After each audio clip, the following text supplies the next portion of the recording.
MSW Media.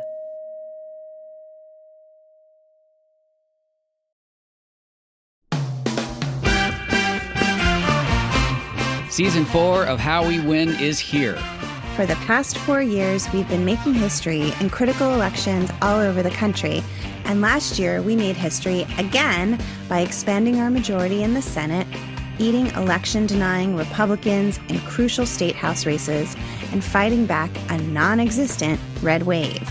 But the MAGA Republicans who plotted and pardoned the attempted overthrow of our government now control the House, thanks to gerrymandered maps and repressive anti-voter laws.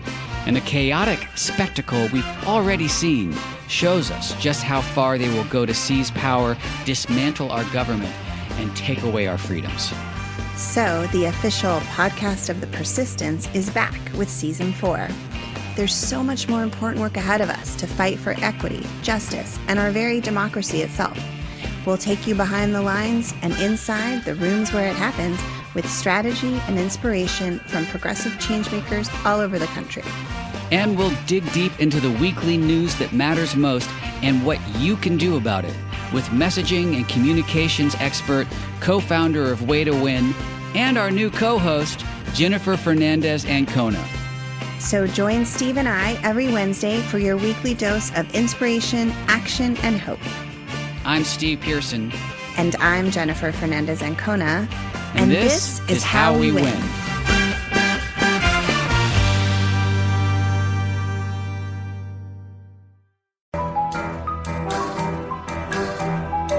The rule of law is not just some lawyer's turn of phrase.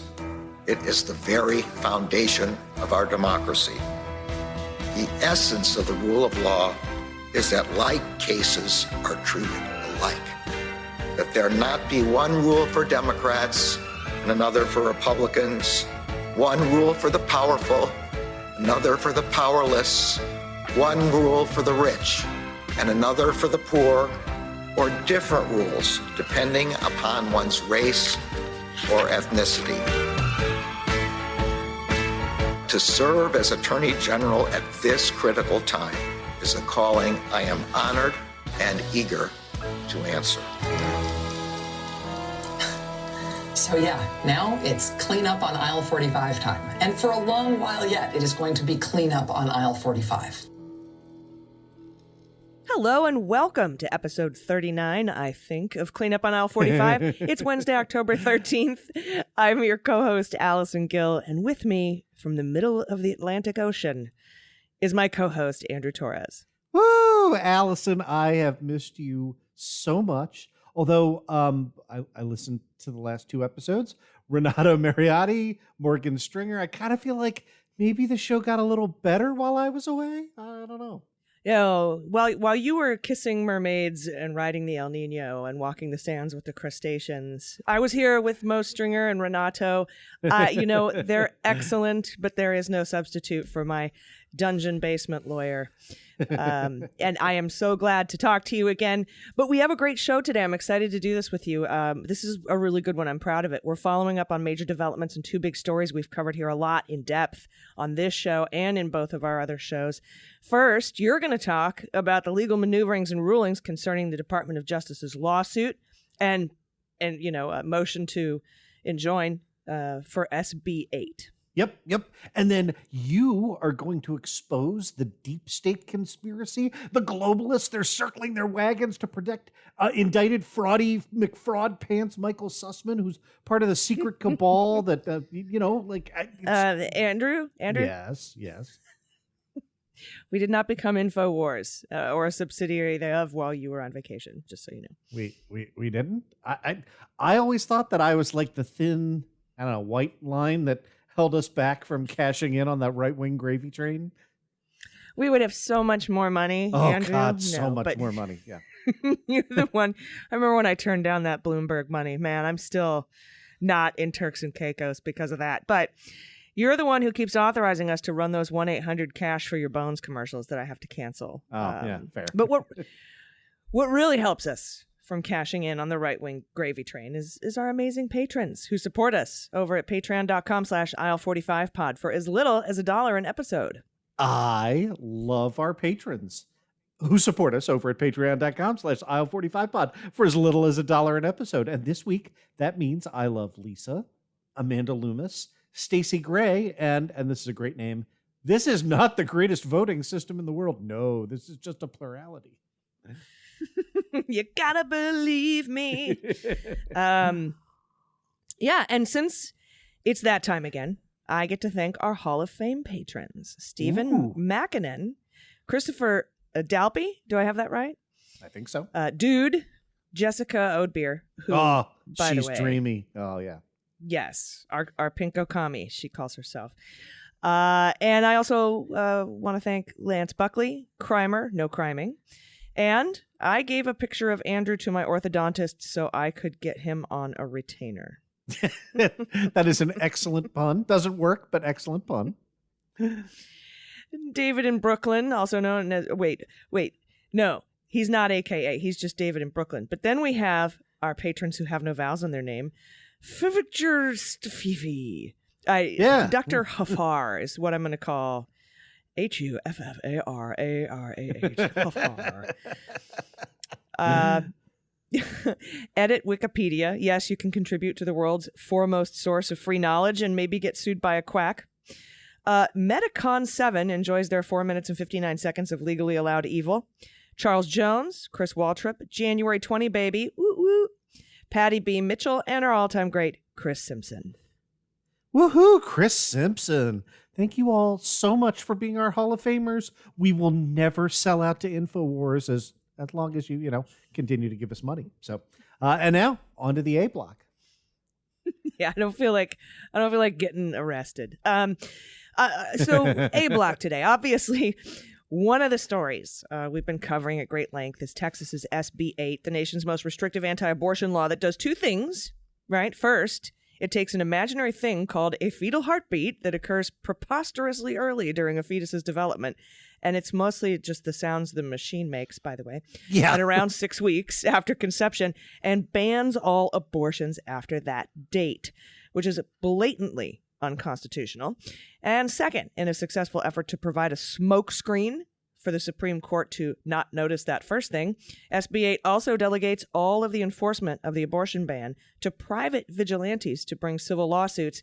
And that part of the bill also has a bunch of unconstitutional stuff in it, like ex post facto bans on certain affirmative defenses, right? Yeah, and inexplicably, despite the fact that being double unconstitutional should have made it twice as easy for the Supreme Court to enjoin this law, our right-wing activist Supreme Court did nothing instead. Well, actually, they did two nothings, right? The first nothing they did was refusing to rule at all on the Whole Women's Health Center's emergency request for injunctive relief before SB8 went into effect on September 1st. So it just went into effect as if no one had challenged it. And I want to emphasize this. As a lawyer, this is something the Supreme Court never, ever does, right? They don't just space out on the date and let stuff happen. This is their job, and they just let it go into effect. Yeah, it's almost like the shadow docket. I think Steve Vladeck, our friend, coined that term, and he's coming out with a book about the shadow docket soon. He just sold it. I can't wait to read that. And then, after a full day of doing nothing, which I usually appreciate and applaud, but not in this case, the court finally issued an unsigned opinion in Whole Women's Health v. Jackson about 5 minutes before midnight, so they could technically date it September 1st. And that unsigned opinion also did nothing. They sort of put it down in writing, if you remember. More specifically, it refused to grant any kind of injunctive relief to a blatantly unconstitutional law. And if you read the opinion, this is why we criticize the right-wing activist court as sneaking through massive public policy shifts on that shadow docket that I just mentioned, because the opinion doesn't address the merits of the abortion rights bill at all. And frankly, that ruling on Whole Women's Health that came down at the last second makes me worry about the final decision on injunctive relief for this bill that will eventually be decided. We're gonna get there. But you are correct, right? So in that case, the unsigned right-wing majority opinion, I think it was probably written by Alito, by the way, but that's just beans, right? We don't know who wrote it. It's not in a sparkly unicorn trapper keeper, so probably not Amy Coney Barrett. But the merits, so to speak, concede that Whole Women's Health, quote, raised serious questions regarding the constitutionality of the Texas law at issue, right? That's, and again, that's as explicit a language as you will ever get. Yeah. I guess, Andrew, that means you and I are qualified to sit on the Supreme Court because we knew that. Yeah. But then it goes on to say that the application, quote, also presents complex and novel antecedent procedural questions, right? That's the vigilante stuff smokescreen that you were referring to, about which the court just isn't sure whether they've carried their burden. And then there's a bunch of speculation about whether the law will really get enforced, right? And this was as of September 1st. Yeah, and then that's what paved the way for Attorney General Merrick Garland to file that lawsuit, really brilliant lawsuit in federal court in Texas that we covered in depth on this show. And that lawsuit not only challenged SB8 on the merits, but also moved for injunctive relief because, well, there was a separate motion for injunctive relief because we actually have real-world evidence that SB8 will indeed be enforced. The real vigilantes will bring lawsuits. We have real-world evidence now. And more importantly, that the threat of those lawsuits had its intended effect, which was to effectively shut down every abortion provider in Texas and drive women and pregnant people across the border into neighboring states. We covered that extensively on the Daily Beans about, fivefold, tenfold impact on interstate commerce. Yeah. And we broke down that complaint here on this show as well. It is a knockdown, no-brainer, right? Until the Supreme Court just changes the rules regarding abortion, which it is 100% going to do when it rules in probably May or June of 2022 on the Dobbs versus Jackson Women's Health Center case, right? That's the Alabama abortion ban that occurs, that kicks in at 16 weeks, right? That is but you gotta put the Margaret Atwood horse before the cart here, right? Yeah, that is exactly right. They have not yet heard oral argument in that case. Oral argument is scheduled for December 1, right? So right now, what we have is a race against the clock, right? And that really matters in two key ways, right? First, I feel a little didactic for saying this, right? Like, it matters for people who get pregnant in Texas, right? And also, as you well pointed out in your last answer, like, it matters for people who get pregnant in states that border Texas, right? Who are finding their clinics swamped with out-of-staters, and it is and it's not like Oklahoma and Louisiana have thousands of abortion clinics, right? I think Oklahoma has 4. Right. Yeah, Texas does not border California and New York. Yeah, that's a really good point. So, I don't want this to sound unnecessarily quaint, but like, those people are supposed to have constitutional rights as of today. I get that Amy Coney Barrett and Sam Alito and Clarence Thomas and the rest do not think that they do, but as of today, what's written down in our case books, right? What is the law from Planned Parenthood versus Casey, which radically restricted the ruling in Roe v. Wade, but nevertheless purported to, quote, uphold the central holding of Roe v. Wade, is that if you are pregnant and it is pre-viability, the state has no right to ban abortions or to impose an undue burden on your right to procure an abortion in those cases. That's what this bill does, right? So depriving them of a year's worth of their constitutional rights is generally what we lawyers call an irreparable harm, right? That's the first harm. The second way in which this race to the clock matters is that if SB8 is allowed to operate for a year, half a year, right, 6 to 8 months before the Supreme Court issues that opinion in Dobbs, right, this court, we know what they're trying to do, right? 100% they will say like, oh, come on, it's not such a big deal if we overturn Roe v. Wade and Planned Parenthood versus Casey, because after all, we've let Texas essentially ban abortion for half a year. And, that state doesn't seem to be perpetually on fire yet, right? Like they will use the application of this law as proof that everything's fine and it's no big deal. So, Allison, as you pointed out, like, that's why, and I think you're right, that it was our buddy Steve Vladeck who coined the term the shadow docket. Like, that's why the shadow docket is so pernicious. It is the proverbial camel's nose under the tent.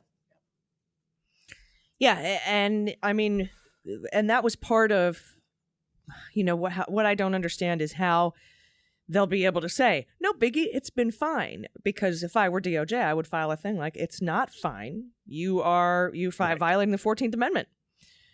We have federal agencies that are being, and it's not just, every citizen should have access to their constitutional rights. But, here are our specific little beefs. So, and this is what the DOJ did when they moved for injunctive relief. Now that SB8 is in force. Last week, U.S. District Court Judge Robert Pittman of the Western District of Texas granted the preliminary injunction, ruling that SB8 violates fundamental constitutional rights, and the United States has both standing to sue for injunctive relief, and the standing was great. It was just so well argued. Oh, yeah. To protect its citizens and a cause of action under general equitable principles. And that seems to make sense, right? You can't immunize an unconstitutional law just by turning enforcement over to vigilantes. Yeah, no, that is exactly right. And the state of Texas, as you point out, the standing argument, the state of Texas made this very, very stupid argument in front of Judge Pittman that basically got them laughed out of the opinion, right? It said, hey, we don't even know how you could enforce this, right? Are you going to enjoin every single person in the state of Texas? And shocker, Judge Pittman was like, this is a very stupid argument. He said, no, we do this kind of thing all the time. Here's all we have to do. All we have to do is enjoin the state courts in Texas from, and here I'm reading from the court's order, accepting or docketing, maintaining, hearing, resolving, awarding damages in, enforcing judgments in, enforcing any administrative penalties in, and administering any lawsuit brought pursuant to Texas Health and Safety Code sections 171.201 to 212. That's the statutory citation for SB8. And then it adds, and I love this because this is how lawyers talk, for clarity, this court preliminarily enjoins state court judges and state court clerks who have the power to enforce or administer SB8.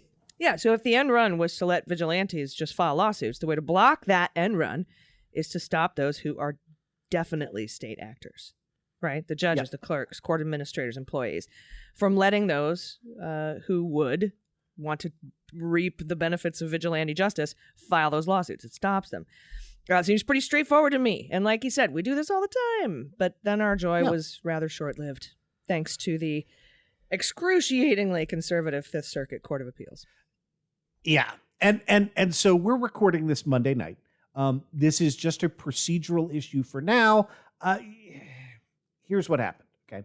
The second that Judge Pittman entered the injunction, Texas appealed that injunction up to the Fifth Circuit. And now the burdens flip, right? So what the Fifth Circuit did, in one sense, was perfectly normal, right? It administratively entered a stay of enforcement of the lower court order, which enjoined SB8, pending expedited briefing. Now, that part is, if we were not talking about the Fifth Circuit, perfectly straightforward, right? Even if it's infuriating, right? When a lower court orders injunctive relief that's going to change the status quo, typically an appellate court will say, all right, well, before we do that, we're going to pause that order and stay the injunction long enough for the parties to brief their appeal. And the reason to do that is so that you don't moot the appeal, right? So that the issue is still live and preserved for the Fifth Circuit to render their judgment. Yeah. Well, yeah, but when the pause, the totally normal administrative pause, causes irreparable harm and violates constitutional rights. I'm like, Well, that shit, goes Jack. back Now- to the Supreme Court. Yeah, exactly right. Right. Yeah. It is the status quo should not be SB8 running, and we have our Supreme Court to thank for that. Yeah. And this administrative stay runs out Wednesday morning, today, when this show drops, of course. So here's your guide to understanding what the newspaper headlines mean. And just remember, we live in the opposite land, okay? So here's what you could be seeing today. The lower court enjoined SB8 from going into effect. So now the question is, does the Fifth Circuit let that judgment take effect while the parties litigate the merits or not? If not, the Fifth Circuit will stay the judgment and keep the status quo, which means SB8 is in effect while the parties litigate the merits. So a stay would be bad. That would stay the lower court's injunction because, this was a temporary thing while they read up on it because, the Fifth Circuit, big readers.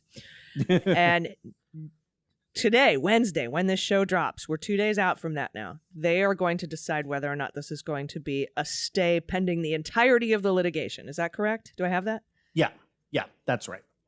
So, and there's one more wrinkle, right? Which is this is only temporary because whichever side loses at the Fifth Circuit will immediately appeal for relief to the Supreme Court. And once again, that places us squarely right back on the shadow docket, where the Supreme Court will issue a bunch of unsigned opinions that have massive consequences while Sam Alito, pretends that they're just calling balls and strikes on, esoteric matters of procedure.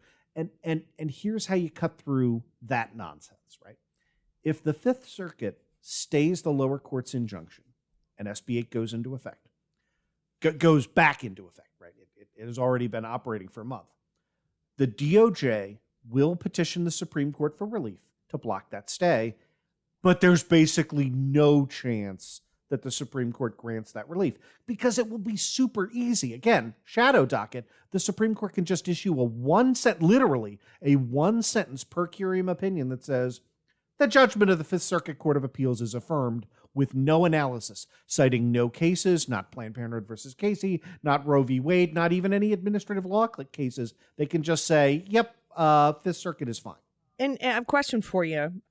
Vladeck had said that the motion to enjoin by the DOJ was brilliantly written in that it was it was a motion to enjoin and not a restraining order. And that actually would force the Supreme Court to hear it on the merits. It couldn't be shadow docketed, but we're not talking about that yet. Is that correct? Correct. Yeah, we are talking about the preliminary We're on the stay. Yeah. Exactly. The stay only. Yeah. And then on the contrary-wise, what if it's the reverse? The Fifth Circuit has notoriously been anti-abortion. They teed up both Hellerstedt. They're bad. Right. But what if the Fifth Circuit, contrary to our expectations, actually applies the law and declines to stay the lower court's injunction, as Neil Katyal has predicted? Neil Katyal has actually said, you would basically have to say the Department of Justice has no standing to argue on behalf of constitutional rights. That would have to be your conclusion.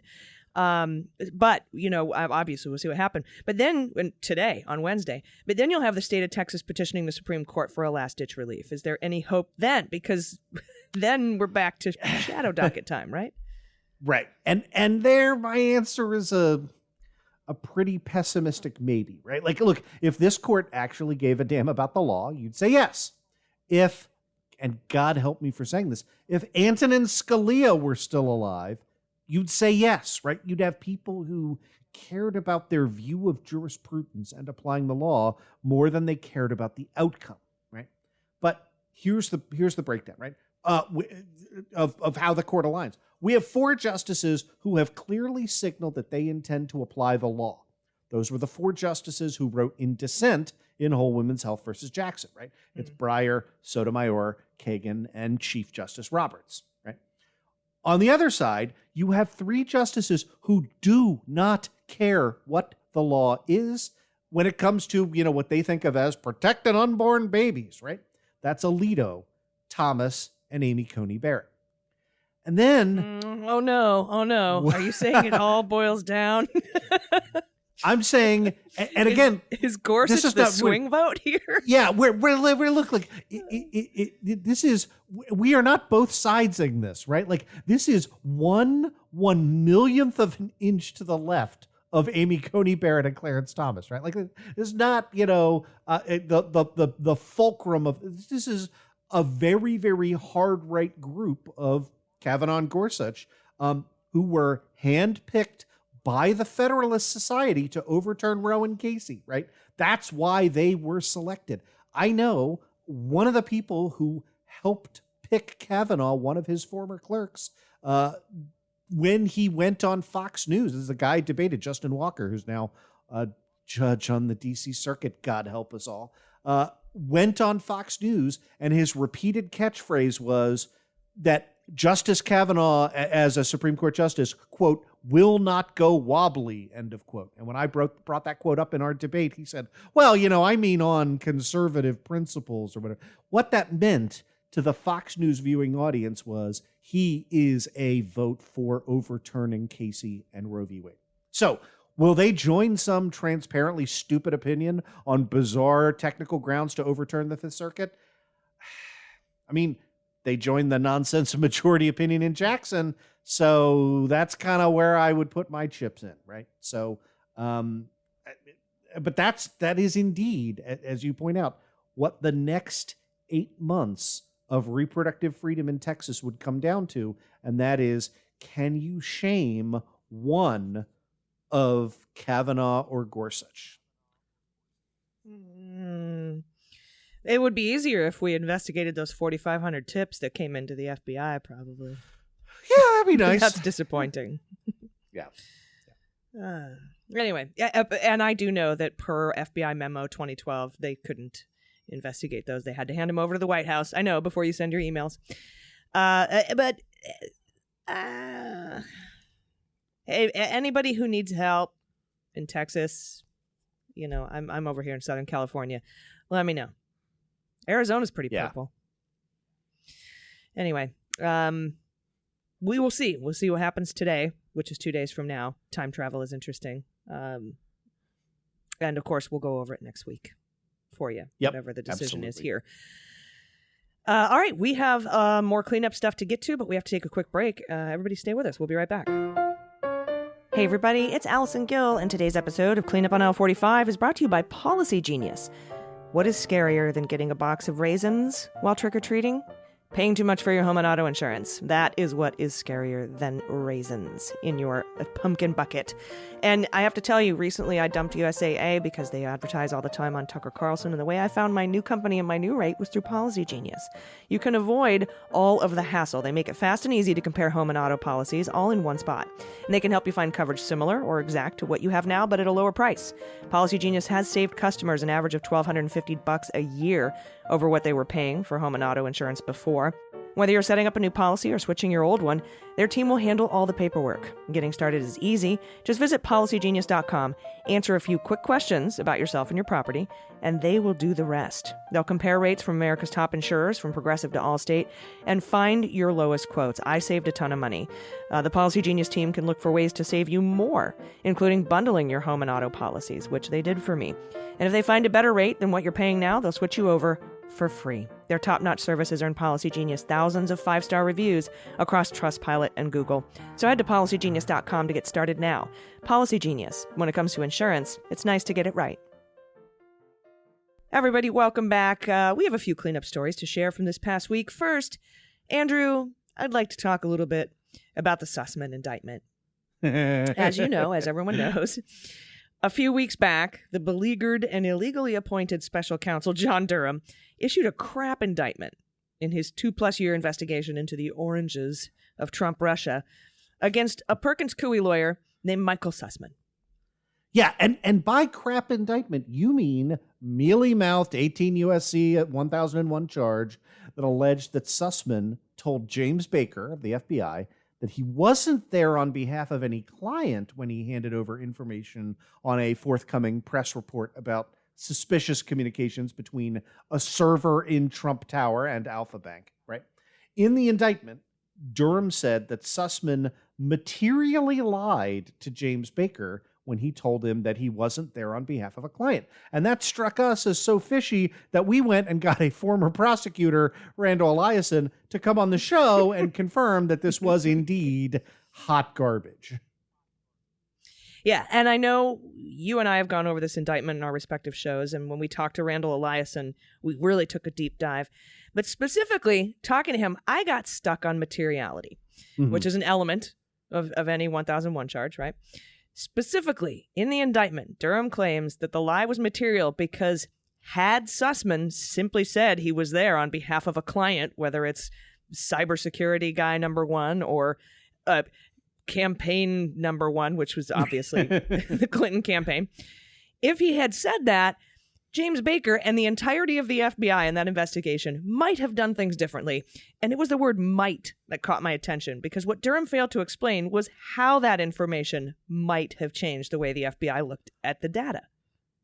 Yeah, and once again, you're exceptionally prescient here, because Sussman's lawyers have now filed a court document called a motion for a bill of particulars. And you know I love obscure procedural stuff, right? And this is Federal Rule of Criminal Procedure 7F, which says that if an indictment doesn't give a criminal defendant specific knowledge of the elements of the crime or crimes with which they've been charged, you, as the lawyer for that criminal defendant, can file a motion to make the government tell you exactly what the crime is and exactly what the elements are, so that, you know, you can defend yourself on those specific elements of the crime. Yeah, that's for which the government bears the burden of proof, right?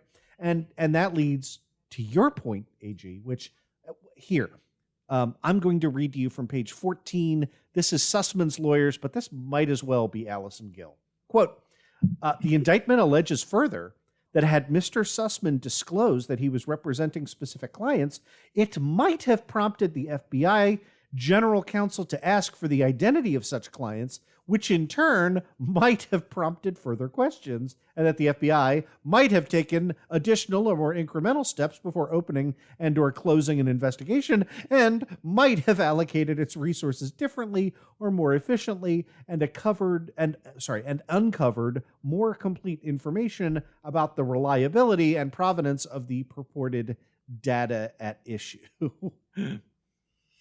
Yes, and I'd like to note that they put in this filing of a bill of particulars emphases added, because every single time the word might appeared, it was italicized. So it might have prompted the FBI, might have taken additional steps, might have allocated its resources, might have. And I was like, so it appears that the Watkins-Latham lawyers also had issues with the word might as it pertains to materiality. And so I was like, yay! But also at the same time, oh my God, this indictment is so terrible. Another consideration you had, Andrew, was about the he said nature of the quote unquote lie. Yeah. And we talked about this with Eliason. And let me read to you, because this is so good. We might as well have written this, you and I, Andrew.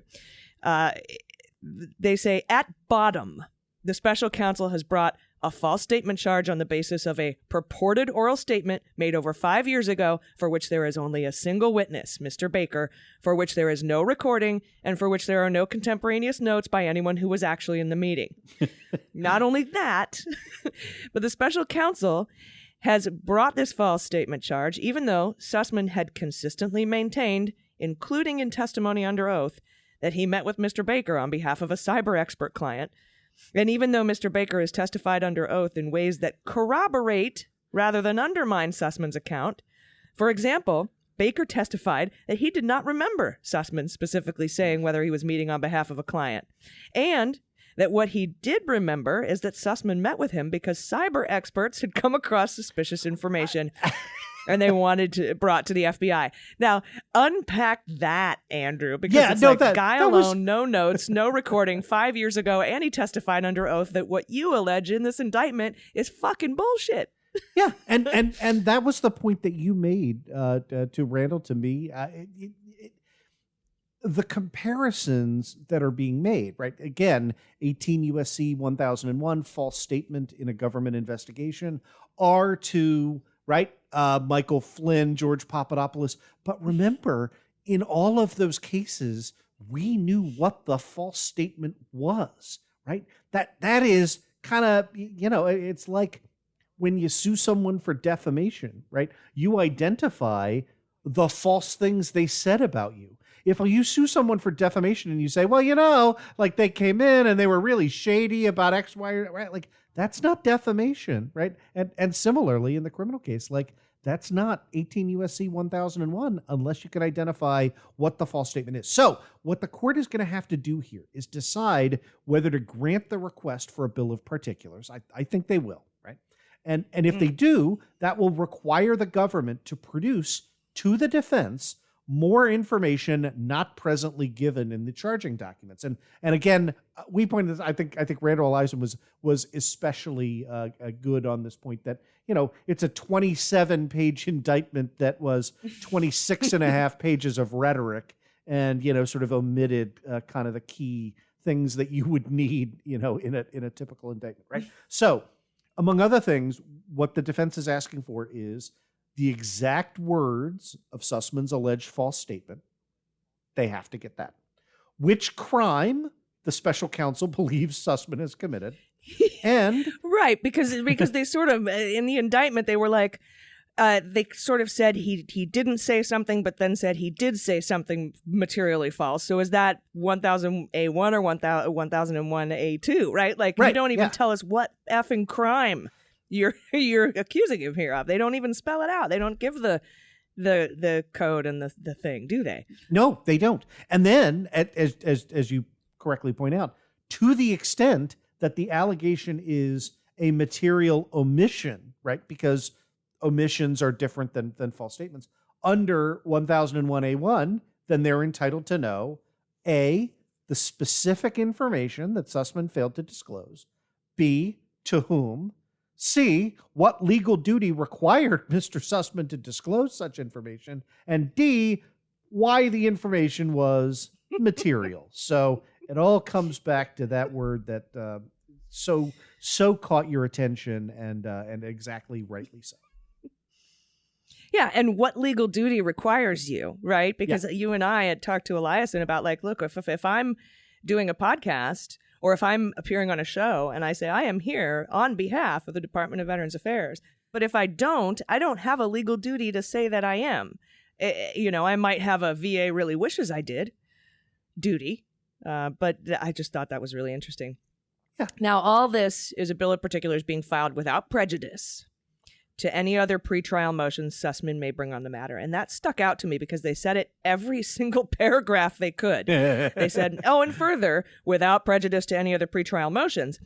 Would that include a pretrial motion to just dismiss the entire case completely, either after they got all the information that they need and said, okay, well, here's why we should dismiss it, or just dismiss it on the grounds that John Durham was not appointed under any known authority, given special counsel regulations, 28 U.S. Code section, I think 600.3a, in which states special counsel shall be chosen from outside the government. I mean, are these the other pretrial without prejudice to pretrial motions? Is that kind of what they're saying? Yes, and so all of this is the kind of procedural geekery that I love. That it is. This is about. I know you set me up perfectly. So this is really about timing, right? So this is a motion for a bill of particulars under Federal Rule Criminal Procedure 7F. Under 7F, you have the absolute right to request a bill of particulars within 14 days of the indictment being handed down, right? If it's outside 14 days, you have, what you do is you seek leave of court. And in the court's discretion, they can decide, in the interest of justice, we're either going to permit or deny you to file your bill of particulars. So as good practice, when you see an indictment like this, that is, despite being 27 pages long, unbelievably short on the facts that you need to know whether to defend your client or not, you want to file your motion for a bill of particulars to understand this right away within those first 2 weeks. Now, so clock starts ticking. You got to get it in before 14 days. Otherwise, the court could just say, this is a meritorious motion, but too late. You should have been in the first 2 weeks. In terms of your question, right, arguing an argument that I am positive Sussman's lawyers will make, right? That is the ultra-virus claim that we discussed that said John Durham, not appointed under any known authority and not properly a special counsel with authority to bring this case, that would probably fall within Federal Rule 12b2 of the Rules of Criminal Procedure, which allows a defendant to object that the court lacks jurisdiction at any time. Right, so you can bring that motion whenever you want, there are also a bunch of other dispositive motions, right, that fall under 12b3 that can be raised at any time before trial. Right, those are things arguing that the indictment lacks specificity, right, which you could see being kind of the next step if you get a bill of particulars and Sussman's team still says, yeah, well, we think you were like shady with Jim Baker, right? Yeah, you would then move to dismiss the indictment for lack of specificity. You could move, this is an analog to the 12b6 civil motion, right? You can move that it fails to state a federal crime, right? Or for some other defect in the indictment, right? All of those fall under criminal rule 12b3. Yeah. And you can bring them at any time before trial. So this is a timing thing. They have 14 days to get that bill of particulars out, and they say without prejudice to any other pretrial motions, because there will be. And then whenever they want, tomorrow if they want, they could file a motion to dismiss based on, the fact that he has no standing or jurisdiction because he wasn't appointed under any authority as special counsel, or like you said, they can or maybe they wait until they get back a response to the bill of particulars and then review it and then file motions to dismiss based on the bullshit that Durham will inevitably hand them. In his reply. So yeah, I think that makes more sense to me, that it's a timing thing, and so I'm glad you pointed that out, because I was like, man, they really want me to know that this is without prejudice to future motions, like pretrial motions. And again, particularly defendants, right? And particularly criminal defendants, we want you to be able to argue in the alternative, and that's what they're doing. They're preserving their right to do that. Yeah, and I didn't see a leave of court request, but I thought I thought it was 3 weeks. I thought there were more than 14 days between the indictment and the bill of particulars, unless they didn't receive the indictment until after it was filed with Pacer. And because you and I talked about the indictment 3 weeks ago. Yes, but the 14 days runs from service. So I presume... again, on the same basis that you said, right, which is because we are seeing this now, I presume that it is within 14 days of when they were served. Though I imagine even if it weren't and they did ask for leave of court, which it just means permission, right? I'm pretty sure they would have gotten it. This is a pretty high profile case, and I don't think any judge would be like, nope, I'm going to risk it. And I don't want to hear your really obviously good arguments for a bill of particulars, because I really just want you to win on appeal. And as much as it would be cool to play tricks like that as a judge, they don't. No, and you raise, whether left or right, regardless of sort of the merits of the opinion, the primary determinant, if you are a U.S. District Court judge, is my opinion going to get slapped down on appeal? Right. And nobody wants that. So, no. I think that is 100% correct. Yeah. And if they could come back and say, we filed a bill of particulars and asked for a leave of court and you didn't grant it, and that's why we are where we are. Yep. And that's an easy reversal. Yeah, exactly. Yep. All right. Well, that was fun. That was much better news than the A block. I mean, the whole thing is an exercise in a waste of taxpayer money, and just it's a political. I'm actually disappointed in John Durham, who has a history of going after mafia, mob bosses, and bullshit, that he would participate in that kind of language, and I have to question why that kind of 26 of 27 pages being nothing but a political ad campaign is really disappointing for me. I'm not friend. John Durham's not my dad or anything, but I'm disappointed. I share that. I will go back to, I came on your show to say why I thought the appointment of Bill Barr was going to be a good thing. So, there's John plenty. Durham or Bill Barr. Oh yeah, no, I was going back. Oh yeah. I'm saying You're all the way back. There's plenty of disappointment in otherwise, institutional figures to go around that I just can't figure out. So, yeah, true. All right, everybody, we have comings and goings next, and we got some pretty interesting, a new twist to comings and goings. So stick around. We'll be right back. Hello, everyone. It's Allison Gill, and this portion of Cleanup on Aisle 45 is brought to you by Feels CBD, Feals. I love it. It gives me the feels. CBD isn't about what you feel, though. It's about what you don't feel, like stress, anxiety, and pain. I definitely recommend Feels CBD. It is safe, it's organic, and it's helped me sleep better. It's reduced my anxiety. It's lessened soreness and pain after workouts or after sleeping. And keeping a clear head and feeling great is easy with Feels. There's no hangovers or addictions. I feel calmer. My muscles are less sore. My mood is lifted. I can fall asleep more easily at night. Put a few drops of Feels under your tongue and you can feel the difference within minutes. Deliveries are hassle-free and is delivered directly to your door without a prescription needed. And they have this amazing CBD hotline, which is free, and they can assist you in finding the exact right CBD dose for you. It's amazing. The Feels monthly membership makes self-care simple. You'll save money on every order, and you can pause or cancel at any time. It's a very, very friendly user interface, too. Start feeling better with Feels. Become a member today by going to feels.com/cleanup, and you'll get 50% off your first order with free shipping included. That's Feels, FEALS.com/cleanup to become a member and get 50% automatically taken off your first order with free shipping. Feels.com/cleanup. It's good to feel good. Everybody, welcome back. Before we get to comings and goings, I have a couple quick cleanups for you.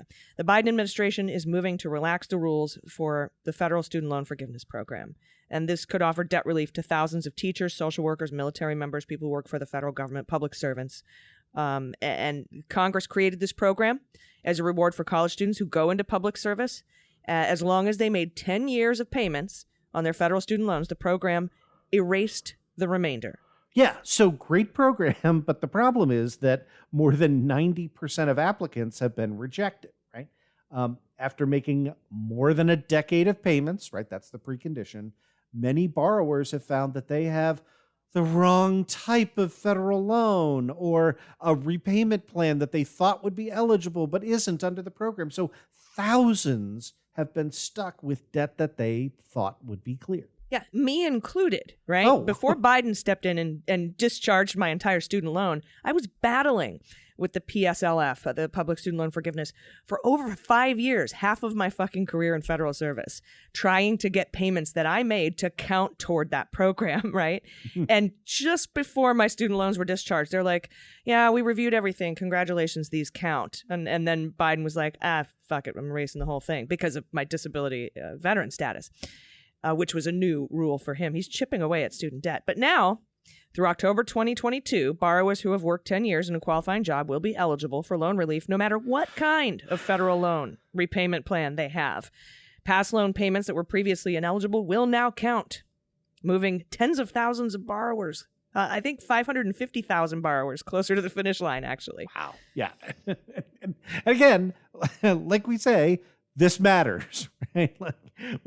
I would love to see comprehensive action on federal student loans, but I think it's hard to argue that this is not what a sensible adult grown-up government would do, right? Would look at a program that is intended to help. Yeah, go ahead.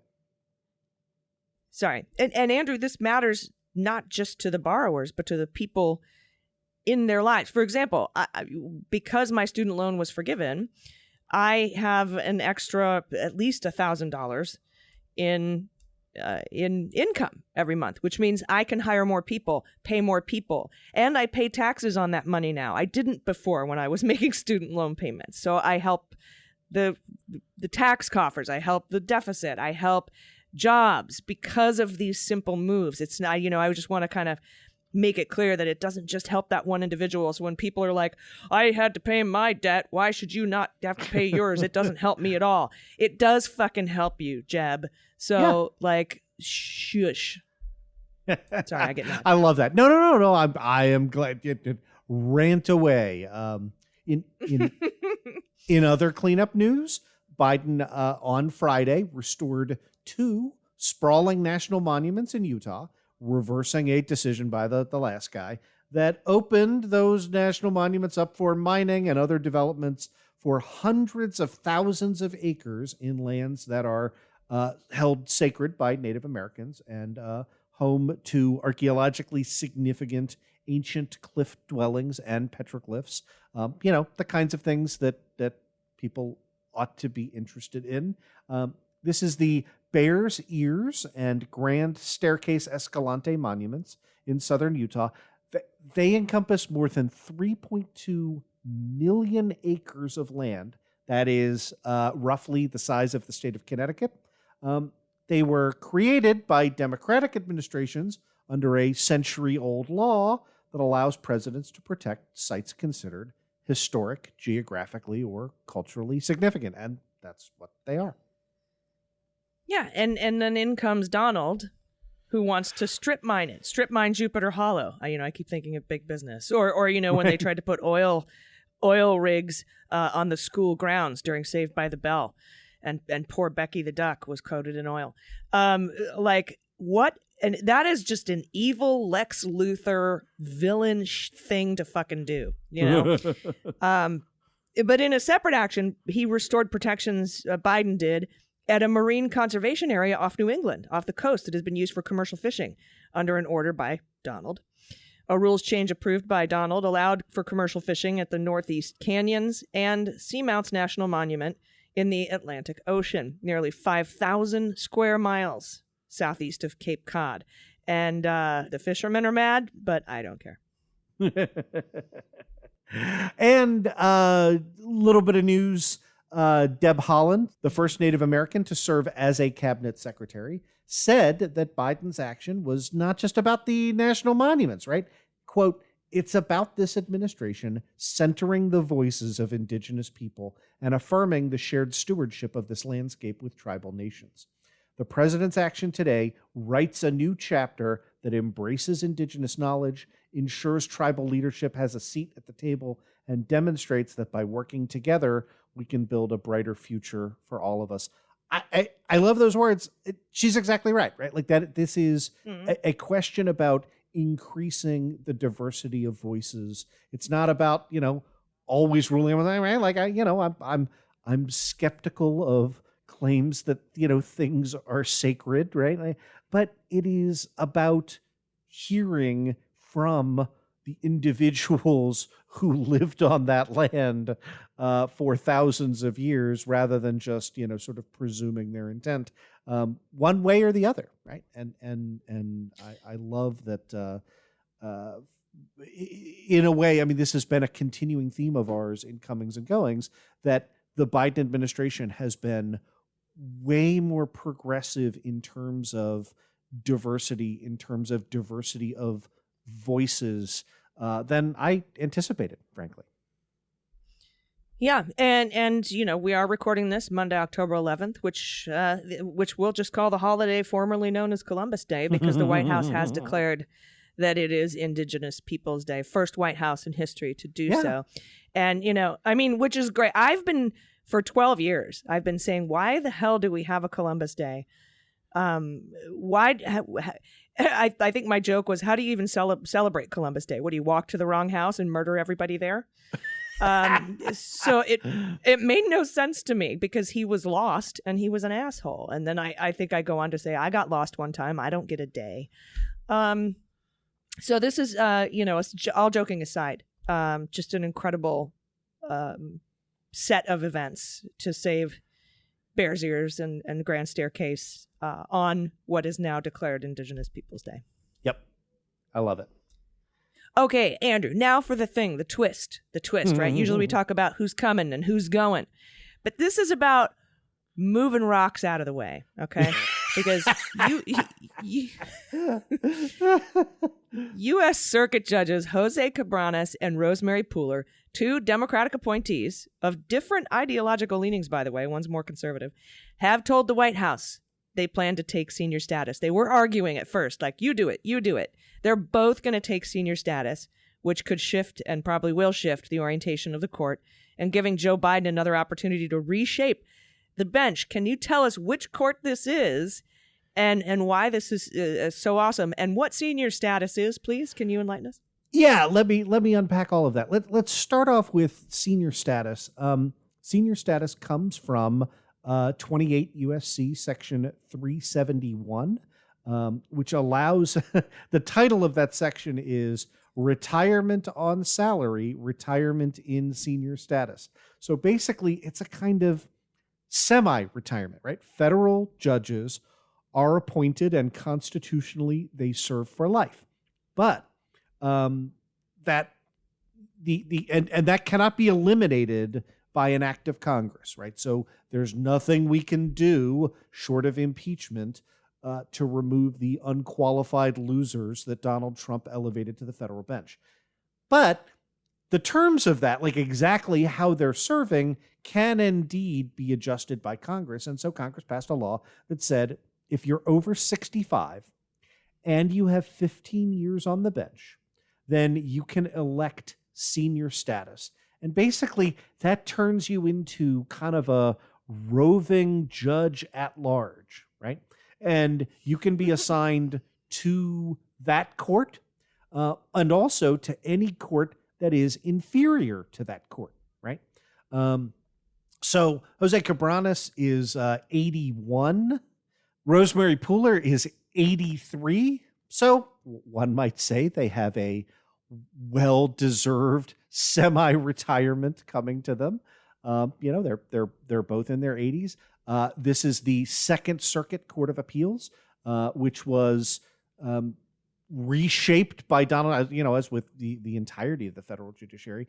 This will open up 2 full-time judicial spots for new judges on the Second Circuit Court of Appeals that governs New York, New England, right? And will still allow both of those judges to be assigned to cases on a reduced workload. So pretty sensible system. Hey, a question for you. Did I hear you say that the senior status rules are subject to congressional change? Is that something Congress has to approve? Damn it. Okay. Because I was going to say otherwise. What a fantastic opportunity to lower the age and requirements on senior status and expand the federal bench by offering a bunch of more people qualified to take senior status so that you have more seats to fill and more judges on the federal bench. Now, I mean, granted, the spots of active judges still remains the same, but then you got all sorts of cool Democrats in there, or Democrat-appointed, Biden-appointed judges, and everyone else is just sort of roving. I don't know. It was just a thought, but I guess Congress has to do that. Could we take some of these Trump imbeciles, create a special class of judges that gets paid 10 times their base salary, right? And basically bribe them off the court? Like, we could do that, right? Like, that's what I was thinking. We're joking about it, but like, that's a thing that we could do if we elect more Democrats. It's not a likely thing, but we are not powerless to reshape the federal judiciary, to double the amount of federal judges, as you and I have been calling for forever, to pack the Supreme Court, and all of it is contingent on electing more Democrats in 2022. So to Congress, yep, because they're the ones who would have to do that. Absolutely. All right. Well, knowing that, we've got 2 vacancies now. That's cool. Now, moving on to, we've had some appointments that we got to this week, and I believe you have that list of appointments if you just want to go through that. Yeah, that's right, Allison. So today, President Biden announced his intent to nominate the following individuals. These are a lot of Inspector General potential nominees. And again, this is the public announcement. They have not formally been submitted to the Senate. All of these require the advice and consent of the Senate. These are important roles. But again, folks about which, quite candidly, I don't know that much, so it's important for us to show that, you know, we're aware Biden is still doing his job. So, Cummings, a big welcome to James O'Brien, the nominee for Coordinator for Sanctions Policy with the rank of Ambassador at Department of State, to Michael Kubayanda, who is the nominee for Commissioner of the Postal Regulatory Commission, to Elizabeth De Leon Bargava, who is the nominee for Assistant Secretary for Administration at the Department of Housing and Urban Development, to Parisa Salehi, the nominee for Inspector General at the Export-Import Bank of the United States, Brian Tomney, Inspector General at the Federal Housing Finance Agency, Ben Wagner, Inspector General at the Tennessee Valley Authority, and John Putnam, General Counsel at the Department of Transportation. So these are critical. General Counsel's typically third in line. These are crucial positions that were unfilled at these cabinet level agencies, and they are now fast tracked to be filled. So welcome aboard to those 7 folks. Yeah, especially with the Department of Transportation General Counsel, with the forthcoming infrastructure bills, is going to be a hugely important position. Yeah, absolutely. And Putnam, you know, was a transportation, environment, energy attorney in Denver, Colorado, and in Washington D.C. So, you know, he's got a long history of being involved in transportation. I don't know much about him beyond that, but again, significant kind of roll up your sleeves position, and it's good for us to see bodies filling those seats. Yeah, agreed. So welcome to all. Welcome aboard. How many? Well, I'm assuming we still have quite a few seats to fill. We did get, by the way, this week, and I don't know if we covered this last week or not. I apologize if I can't remember, but we got new U.S. attorneys in the Eastern District of New York and the Southern District of New York, the Sovereign District of New York. I do think we covered it. I put out a tweet saying good morning to everyone except Donald, Ivanka Jr., and Eric. I just want to introduce you to the new U.S. attorney at the Southern District of New York, which is a very crucial and critical position, considering all of those redacted Appendix D Mueller report handoffs. I'm certain some of them went to the Southern District. We had that case closed against Individual 1 in the Southern District without prejudice. We've got Rudy going on in the Southern District. We've got Ukraine going on in the Eastern District. I mean, these are 2 really big appointments. So I'm interested to see. Now, we've had some good acting folks in those positions before. I don't want to be like, it was Barr until yesterday. That's not the case. All right, that's it. That's the show. Thanks again to all our patrons who support this, make it possible. Andrew, thanks for joining us from the middle of the Atlantic Ocean. And I hope you enjoy the rest of your vacation. And again, a happy birthday to you. I know that you celebrated while at sea. So I just wanted to extend that. And anybody who wants to send their birthday wishes into Andrew, you can just post up on Patreon. That's patreon.com/aisle45pod, AISLE45pod. And we'll see everybody next week. Any final thoughts, Andrew? No, just so happy to be back doing the show. And I missed the past couple weeks. And thank you for the kind birthday wishes. You're welcome. You're older than me, so it's always a pleasure. Oh, is that where we're going? All right. I don't know if that's actually true. Throw down offline. Well, we're gonna. Yeah, I'm 29, all right. so I don't know. Oh, I win. No. All right, everybody. We'll see you next week on Cleanup on Aisle 45. Until then. Cleanup on Aisle 45 is written, researched, and produced by Allison Gill and Andrew Torrez, with editing by Molly Hockey. Our art and logo design are by Joelle Reeder and Moxie Design Studios, and our music is composed and performed by Adam Orr. Cleanup on Aisle 45 is a proud member of the MSW Media Network, a collection of creator-owned podcasts dedicated to news, politics, and justice. For more information, visit mswmedia.com.